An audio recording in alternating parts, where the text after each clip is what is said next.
G'day everyone, Brian here. At Heathmont Presbyterian Church, we are beginning a series on 1 Samuel, a book of the Bible that contains some of the stories you've probably learnt at Sunday school if you went to Sunday school as a child. Stories like the baby Samuel, Samuel hearing God speak to him, and the great classic story of David and Goliath. As we go through those stories, we're going to see how they all link together, and indeed we're going to see how they are part of a much larger story of the Bible, and why the stories of 1 Samuel are actually really important in the broader scheme of the whole Bible.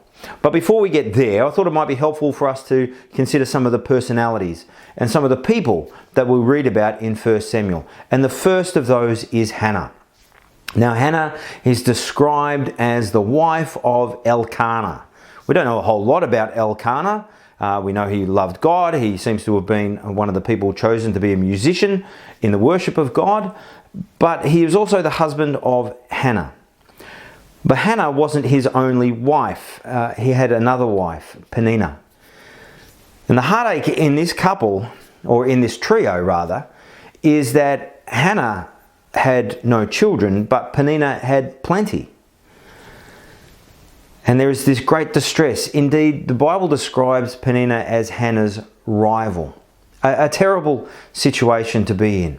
There's no doubt that she was deeply loved by Elkanah, and the Bible makes reference to that. But her great distress is that she has no child.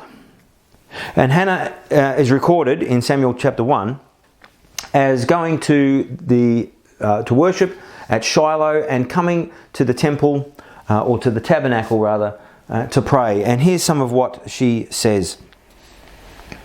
Lord Almighty, if you will only look upon your servant's misery and remember me, and not forget your servant, but give her a son, then I will give him to the Lord all the days of his life, and no razor will ever be used on his head. We read that God heard, God remembered, and God answered her prayer. And she did indeed have a son. His name was Samuel. And she did indeed come and give him to the Lord. Her prayer is answered. She comes, and as she's praying silently, and Eli the high priest sees her, thinks she's drunk, and calls her out for being a wicked woman. But she answers, "Do not take your servant for a wicked woman. I have been praying here out of my great anguish and grief." Well, friends, today maybe you're praying out of your great anguish and grief. Then we want to pray with you that God might hear your prayer the way he heard Hannah's prayer and answered it in his time and in his grace.